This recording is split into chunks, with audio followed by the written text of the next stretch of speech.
16 संस्कार और 8 टाइप के जो विवाह हैं वो देखेंगे। ठीक है, तो आप हेडिंग इसमें डाल लीजिए, अष्ट विवाह या 8 प्रकार के विवाह। ठीक है, देखो विवाहों का जिक्र सबसे पहले हम लोगों को गृह सूत्र में मिलता है, लेकिन गृह सूत्र में 4 ही प्रकार के विवाह मिलते हैं। बाद में धर्म सूत्र के ऊपर जब स्मृतियां लिखी गई तो सबसे पहले तो मनुस्मृति में, और फिर उसके बाद याज्ञवल्क्य स्मृति में इसमें 4 प्रकार के विवाह और जोड़ दिए गए लेटर पीरियड में। तो कुल मिला के 8 प्रकार के विवाहों का इस तरीके से जिक्र है स्मृति ग्रंथों में, और सबसे पहले मनुस्मृति में ही ये हुआ। मनुस्मृति में ही सबसे पहले विवाहों का जिक्र किया गया। ठीक है, तो स्मृति ग्रंथों तक आते आते, स्मृति ग्रंथों तक आते आते, क्योंकि गृह सूत्र तो पहले लिख गया था, स्मृति ग्रंथ बाद में लिखे गए, तो जब स्मृति ग्रंथ आ गए उस समय तक समाज में 4 और टाइप के विवाह जुड़ गए, ऐसे होने लगे, तो फिर उनको भी मान्यता दे दी गई, है ना। तो आप लिखना कंटिन्यूएशन में, परंतु स्मृति ग्रंथों तक आते आते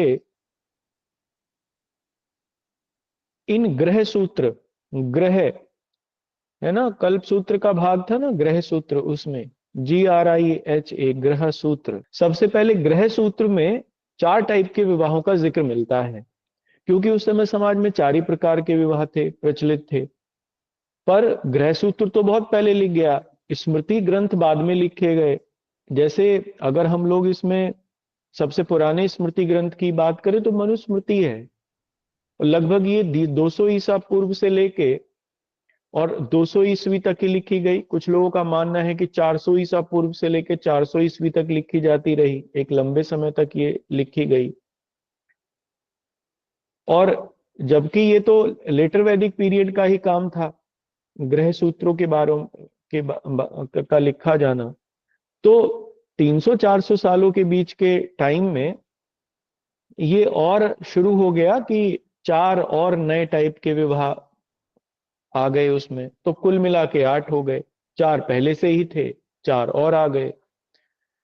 ठीक है, तो यही हम लोगों ने लिखा कि 4 और प्रकार के विवाहों का प्रचलन हो गया, कुल मिला के 8 प्रकार के विवाह हो गए। तो लिखना टाइप्स इनके देख लेते हैं।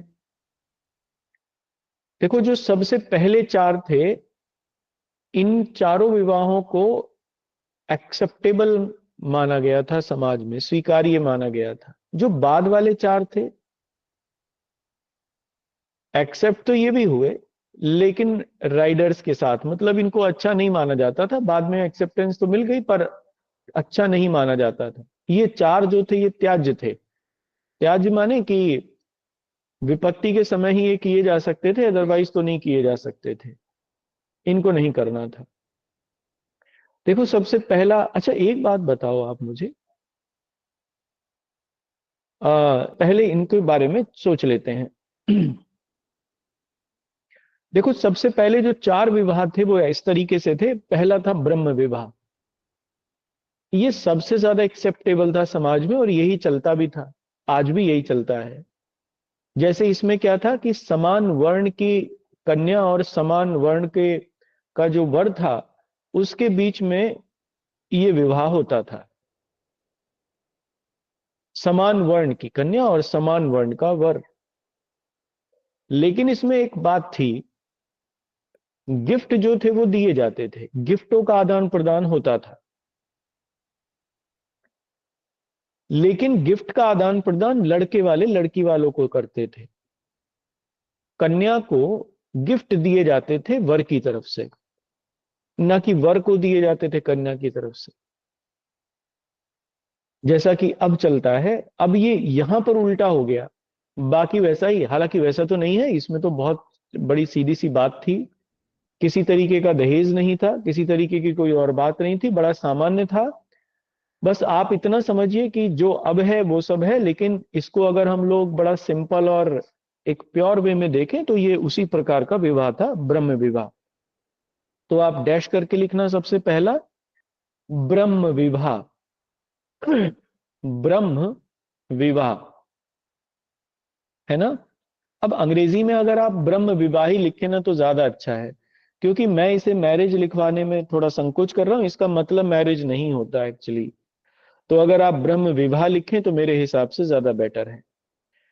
ब्रह्म विवाही लिखिए। लिखना दैव विवाह, अगला विवाह है दैव। दैव, DAIV होगा, या देव भी लिख सकते हैं, हालांकि देव वर्ड सही नहीं है, दैव लिखना। DAIV, दैव विवाह। ठीक है। देखो इसमें होता ये था, अमूमन ये ऋषि लोगों में, जो ऋषि लोग होते थे और अपनी कन्या का विवाह करते थे, उनमें ये प्रचलित था। होता इसमें ये था कि ऋषि क्या करते थे कि अपनी कन्या के लिए एक सही वर का चुनाव करते थे, और उस चुनाव करने के लिए वो एक यज्ञ का आयोजन कराते थे। जो भी यज्ञ का विधि विधान आयोजन कर देता था, उसी के साथ ऋषि अपनी कन्या का विवाह कर देते थे। यज्ञ का आयोजन करने का मतलब ही ये था कि योग्यता देख ली जाती थी उसमें, वर की योग्यता, कि क्या वो वास्तव में यज्ञ को विधि विधान से कर पाता है या नहीं कर पाता है ना। तो जैसे आज हम लोग देखते हैं, देखो ब्रह्म विवाह में नहीं देखा जाता था कि वर क्या करता है क्या नहीं करता है, ये सब देखने वाली बात नहीं होती थी। दैव विवाह में देखा जाता था, योग्यता को देखते थे दैव विवाह में। ठीक है। अब इसमें एक बात और थी, इसमें दक्षिणा दी जाती थी, और दक्षिणा दी जाती थी वर को, क्योंकि यज्ञ उसी ने की संपन्न कराया। यज्ञ चूंकि उसी ने संपन्न किया, यज्ञ करने वाला वही व्यक्ति था, तो यज्ञ की दक्षिणा के रूप में उसे कुछ दिया जाता था कन्या के पिता के द्वारा। बाद में ये दहेज के रूप में भी कन्वर्ट हो गया, है ना, इविल के रूप में ये कन्वर्ट हो गया। और क्योंकि भाई योग्यता थी उसमें, योग्यता थी तो उसने यज्ञ करके दिखाया, और यज्ञ स्वरूप दक्षिणा दी ही जाती है, दक्षिणा प्रचलित थी ये पहले से ही। तो बाद में ये दक्षिणा ही एक विभीषिका बनने लगी, और दक्षिणा को ज्यादा माना जाने लगा। ठीक है। Yes sir. तो आप लिखना इसमें डैश करके लिखना इसके आगे। इसमें वर को यज्ञ के पश्चात दक्षिणा प्रदान की जाती थी। इसमें वर को यज्ञ के पश्चात दक्षिणा प्रदान की जाती थी। इन इट ग्रूम गैट दक्षिणा, ग्रूम गैट दक्षिणा आफ्टर द यजना। ठीक है। नेक्स्ट लिखना, अगला विवाह है आर्य विवाह। आर्य, ARYA, आर्य विवाह। देखो तीसरा टाइप का है, सबसे पहला इसमें सबसे अच्छा है। अब हम लोग सबसे बेस्ट से सबसे वर्स्ट की ओर जा रहे हैं। ठीक है ना। आर्य विवाह, देखो ब्रह्म विवाह और दैव विवाह के उदाहरण आपको खूब मिल जाएंगे। जैसे याज्ञवल्क्य का जो विवाह था वो इसी तरीके से हुआ, और दक्षिण भारत के जो सेज थे, अगस्त ऋषि, उनका विवाह भी ऐसे ही हुआ लोपामुद्रा के साथ में। ये वही तौर तरीके थे। नेक्स्ट आप इसमें लिखना आर्य विवाह। देखो आर्य विवाह, ये कुछ जो निम्न क्लासेस थी उस समय, चूंकि निम्न वर्ण के जो लोग थे उनमें ये अमूमन प्रचलित था। होता इसमें ये था कि एक जोड़ी बैल, जो वर था वो कन्या के पिता को देता था, और कन्या का पिता अपने बेटी की शादी कर देता था। अमूमन हम लोग अगर इसे इनडायरेक्टली देखें तो ये एक प्रकार की का मूल्य देना था। ये विवाह दुनिया भर में प्रचलित थे उस समय, क्योंकि ये बताते थे कि महिलाओं की स्थिति नीचे थी। लेकिन भारत में उस समय ये विवाह जो निम्न वर्ण थे उनमें प्रचलित थे, स्पेशली शूद्रों में, या जो निम्न क्लास में थे उनमें जनरली ये विवाह प्रचलित थे। इनको इसलिए ठीक नहीं माना जाता था। तो आप लोग तो ये याद रखना कि एक जोड़ी बैल देने वाला, जो एक जोड़ी बैल दे देता था, उसी के साथ पिता अपनी कन्या का विवाह कर देता था। तो एक तरीके का मूल्य देना था ये कन्या के लिए। अब इसमें डैश करके लिखना, कन्या के पिता को कन्या के पिता को वर एक जोड़ी बैल प्रदान करता था। एक जोड़ी बैल प्रदान करता था। इसमें लिखना प्रजापत्य विवाह। ये चौथे टाइप का है, इसको भी अमूमन तो खराबी माना गया, इस निकृष्ट टाइप का ही देखा गया। कुछ जगहों पर तो ये देखने को मिलता है कि आ, जो योग्य वर होता, ये बिना लेन देन का विवाह होता था, अ, जिसमें योग्य वर कन्या के पिता के पास जाके और कन्या का जो हाथ है उसको पिता से मांग लेता था और दोनों की शादी हो जाती थी। ये प्रजापत्य प्रकार का विवाह था। कुछ लोग, ये चार जो थे ये प्रचलित थे, ये ठीक थे। ठीक। अब इसमें बाद में भी ये और चार जुड़ गए, ये खराब प्रकार के थे। इसमें सबसे पहला है असुर विवाह। देखो, इसमें यह होता था कि कन्या को उसके माता पिता से खरीद लिया जाता था। उसका मूल्य देकर उसके माता पिता से खरीद लेते थे। राजा रजवाड़ों में इस तरीके के विवाह देखने को मिले।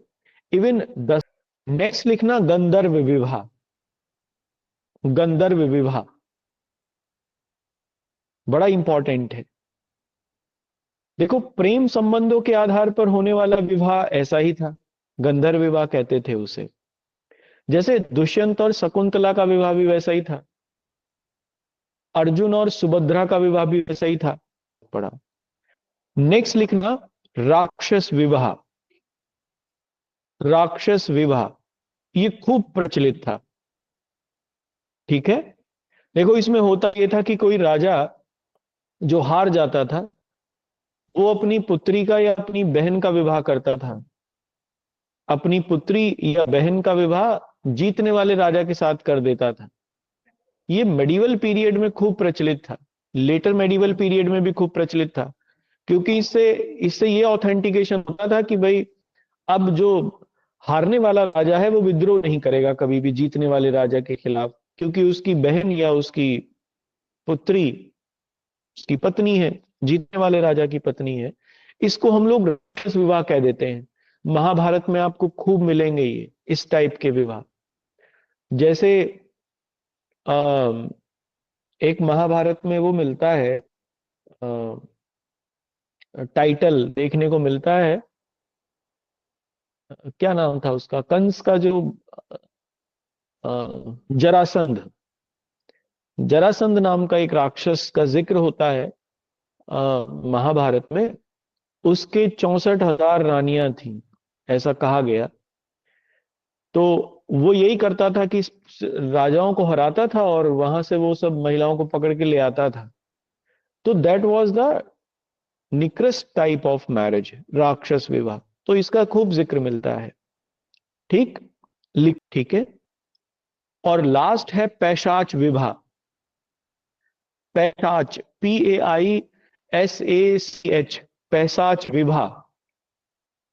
ये आजकल बहुत है समाज में, पैशाच विवाह। देखो, ये विश्वासघात द्वारा किया जाने वाला विवाह था। और इसमें जनरली ये होता था कि महिला को ड्रग्ड करके, किसी तरीके से भी नशा और यह वो करके उसके बाद विवाह किया जाता था। ये निकृष्ट प्रकार का विवाह था। कंस की उत्पत्ति ऐसे विवाह से हुई। तो आप लिखो, एक बात नोट करके लिख लो। देखो, असुर विवाह वैश्य और शूद्रों में ज्यादा प्रचलित था। इन निकृष्टों में से, इन निकृष्ट विवाहों में से जो असुर विवाह है वो शूद्रों में ज्यादा प्रचलित था, जबकि गंधर्व विवाह क्षत्रियों में प्रचलित था। है ना? तो आप इसको लिख लो।